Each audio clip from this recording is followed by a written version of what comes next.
ya, voy a ver si puedo usarla. Bueno, claro.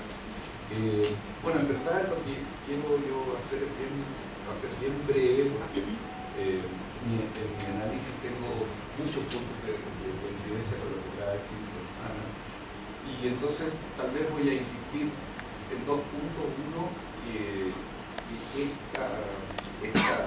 análisis y este análisis crítico de la ley, primero de la ley de educación superior y luego del proyecto de universidades estatales, ha sido un trabajo bastante constante del Senado universitario. En realidad, desde el año 2015 que estamos presentando observaciones, los periodos que corresponden, por ejemplo, este es el último, sobre la ley de reforma de educación superior. Teníamos otro que llevamos al ministerio y claro, tenemos muy poca influencia probablemente como Senado universitario, y entonces eso no de ninguna manera ha quedado reflejado. Hemos presentado indicaciones a la ley también, pero las indicaciones a la ley de educación superior, y eso ha sido un trabajo de una comisión que está trabajando, como les decía, desde el año 2015 en esta idea, en este cuerpo colegiado, ¿no? Académico, estudiante y funcionario. Y yo creo que en este momento, entonces, lo que nos preocupa un poco, como decía Roxana también, es cómo, bueno, claro, hay que hacer el análisis más exacto que se pueda de lo que está pasando, pero también un poco cómo manifestar nuestra oposición, nuestro rechazo de esa ley. Y aquí simplemente contarles que en el Senado, por ejemplo, de la universidad hay una visión de esto en términos de que lo que habría que hacer es, por una parte, respaldar la idea de que haya un proyecto de ley de universidades estatales, pero que esa ley no puede tener nada que ver con este proyecto. ¿Por qué lo primero? Porque si no hay proyecto de ley de universidades estatales, lo que se tiene en la discusión aquí en el Senado es que simplemente nos absorban dentro del proyecto de ley de educación superior. Y entonces eso tiene obvios problemas también. Pero este proyecto no puede pasar. O sea, este proyecto de ley, la idea es que hay que rechazarlo. Entonces, esa es la discusión en el Senado, y para eso entonces lo que hay como herramienta, digamos, en primer lugar, un comité de coordinación institucional con rectoría, con el Consejo de Evaluación y con el Consejo Universitario, que lo que pretende es sacar una declaración y una acción única de la Universidad de Chile. Pero no basta la Universidad de Chile, porque es muy, yo creo también, lo que vemos ahí, es fundamental de alguna manera contribuir a organizar un movimiento de académicos, estudiantes y funcionarios de todas las universidades estatales, porque hay que señalar que hay rectores de universidades estatales que no tienen críticas a esta ley y lo han expresado públicamente, entre otros, por ejemplo, el rector de la Universidad de Talca. Entonces, yo creo que es vital que nos conectemos con académicos y con funcionarios y con estudiantes de las universidades estatales, sobre todo porque también, bueno, el caso de la Universidad de Aysén es clarísimo, pero también hay en otras universidades caminos que no llegaron a nuevos estatutos. Por ejemplo, la Universidad de Valparaíso, por ejemplo, la USACH. Entonces, es todo ese camino que tuvo éxito con los estatutos de la Universidad de Chile, un camino que no tuvo éxito en otras partes, pero era un camino que estaban recorriendo las comunidades académicas, lo que se niega con este proyecto, lo que se borra con este proyecto. Entonces yo creo que ese punto es importante de agregar. Ahora, en general, yo coincido con los análisis de Roxana, y especialmente con con el punto que ella hacía, sobre todo, que también es un punto que es el tema del financiamiento de la gratuidad, y que es un punto que no está directamente en este proyecto de estatales, pero en el que este proyecto de alguna manera muestra que depende del proyecto de educación superior, porque ahí sí está. Y el proyecto de financiamiento por gratuidad es un proyecto entonces que, claro, que es una especie de voucher, como decías tú, porque lo interesante ahí es ver cuál es el rol del Estado que está presente en ese proyecto. Y el rol del Estado es simplemente financiar una provisión de la educación superior que es mixta. Es decir, que pueden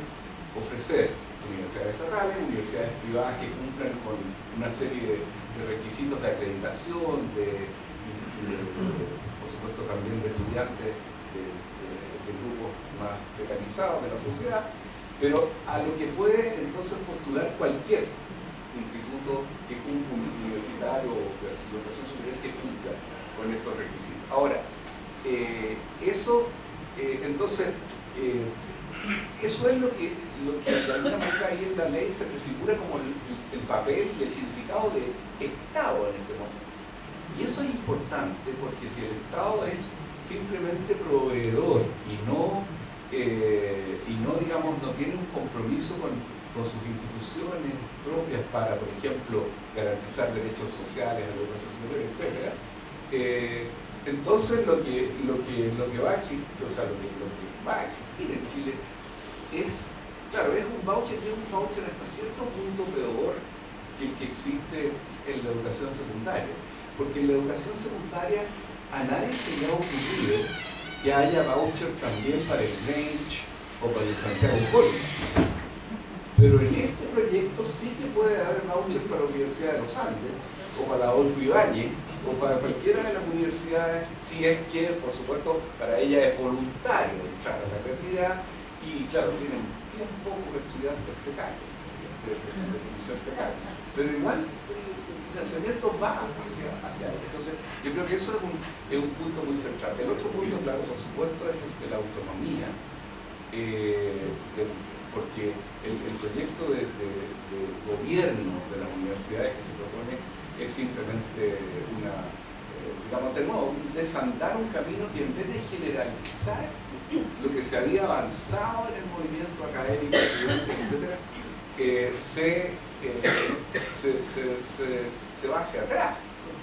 En lugar de generalizar el modelo de estatutos de la Universidad de Chile hacia las otras universidades estatales que también lo han exigido, en lugar de eso lo que se hace es llevar a la Universidad de Chile al modelo que todas estas comunidades estaban rechazando. Entonces yo creo que eso es un punto también muy, muy central, y claro, ahí en el Senado de la universidad ha sido un punto comentado dentro de la tragedia en un tono un poco más jocoso, por así decirlo, porque en el Senado de la Universidad de Chile lo que se está avanzando es en una llamada a un referéndum, a un plebiscito sobre cómo ampliábamos la participación de estudiantes y funcionarios en la universidad y reformábamos los estatutos. Ahora lo que estamos haciendo es defender los estatutos actuales de la Universidad de Chile, que por supuesto pueden ser perfeccionables, no quiero decir que no, pero eso es lo que está, en eso es el punto en este momento, porque lo que se nos propone es infinitamente